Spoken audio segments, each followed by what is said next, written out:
দর্শক, উপদেষ্টারা কি তবে আমাদেরকে না খাইয়ে মারার পরিকল্পনা করতেছে?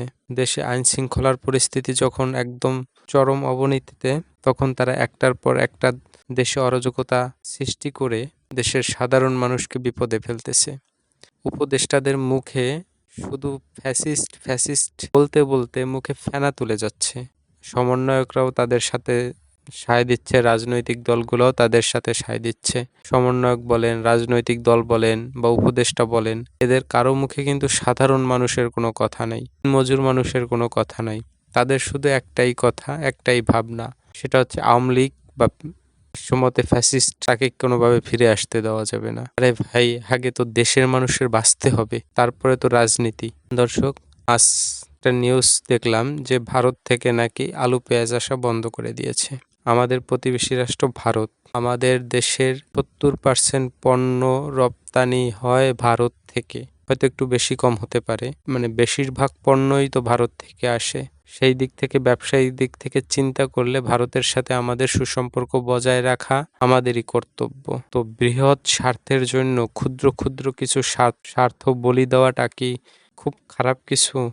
গত কয়েক মাস বা গত 2-1 বছর ধরে বাংলাদেশে যখন থেকে ভারত বয়কট স্লোগান উঠেছে, ঠিক তখন থেকেই আমাদের দেশের নিত্যপণ্য দ্রব্যের মূল্যের যে ঊর্ধ্বগতি, সেটা কোনোভাবেই নাগালে আনা যাচ্ছে না। গত 5ই আগস্ট আওয়ামী লীগ সরকারের পতনের পরে ভারতের সাথে আমাদের সম্পর্ক অবনতিতে এসে ঠেকেছে। শুধুমাত্র বাণিজ্যিক সম্পর্কটা সচল ছিল, কিন্তু এই বর্তমান পরিস্থিতিতে দেশের ইসকনকে নিষিদ্ধ করার যে পরিকল্পনা, সেটাকে বাস্তবায়ন করার ফলে দেশের সমন্বয়করা বা উপদেষ্টারা যেভাবে উঠে পড়ে লেগেছে, তে ভারত সরকারের সাথে যে সুসম্পর্ক বজায় থাকবে না, এটা একটা রাস্তার পাগলেও বুঝবে। এবং সেই সম্পর্ক যে রাজনৈতিকভাবে অনেক দূর গড়িয়ে যাবে, সেটাও কিন্তু আমাদের বুঝতে বাকি নেই। ইতিমধ্যেই ভারত আলু এবং পেঁয়াজ পাঠানো বন্ধ করে দিয়েছে। আজ আলু পেঁয়াজ পাঠানো বন্ধ করে দিয়েছে, আগামী 24 থেকে 48 ঘন্টার মধ্যে দেখবেন প্রতি কেজি আলু বা প্রতি কেজি পেঁয়াজ কেজিতে 10 টাকা হারে বেশি বিক্রি হবে।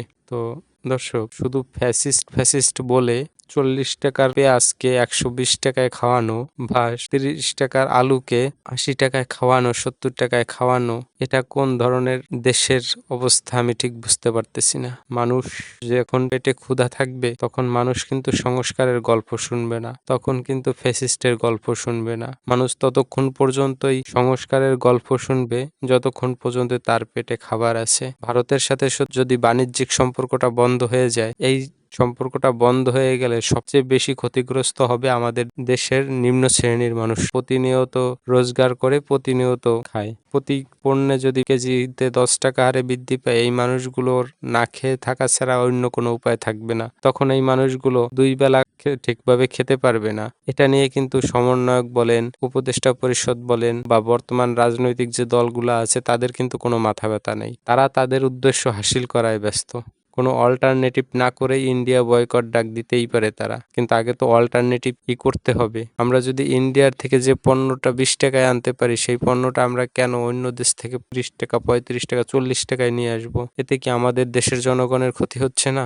তাছাড়া ভারত যদি আমাদেরকে পণ্য না দেয়, তো ভারত অর্থনৈতিকভাবে কিছুটা ক্ষতিগ্রস্ত হবে, তার চাইতে তো আমরা বেশি ক্ষতিগ্রস্ত হব। আমাদের তো পেটে ক্ষুধা থাকবে, বাজারে পণ্য থাকবে না। দর্শক, তাই আমি মনে করি যে দেশের উপদেষ্টা পরিষদে যারা আছেন, তারা জ্ঞানী এবং বুদ্ধিমান। তাদের উচিত ফ্যাসিস্টের গল্প আর সংস্কারের গল্প বাদ দিয়ে কিভাবে দেশের আইন শৃঙ্খলাকে স্বাভাবিক করা যায় আর কিভাবে নিত্যপণ্যের দ্রব্যের মূল্যটাকে মানুষের সাধ্যের মধ্যে নিয়ে আসা যায়, সেই চেষ্টা করা উচিত। ভারতের সাথে বৃহৎ স্বার্থের জন্য ক্ষুদ্র ক্ষুদ্র স্বার্থ পরিত্যাগ করে বাণিজ্যিক সম্পর্কটা ভালো করা উচিত, যাতে করে আমাদের দেশের নিম্ন শ্রেণীর মানুষরা দুবেলা দুমুঠো ভাত খেয়ে ঘুমাতে যেতে পারে। তা না হলে এদেশের মানুষ হাহাকার করবে। সংস্কারের গল্প পরে হবে, খাবার এবং নিরাপত্তা, এই দুইটা জিনিস নিশ্চিত করুন। দর্শক, আপনাদের ভাবনাগুলো অবশ্যই আমাকে জানাবেন।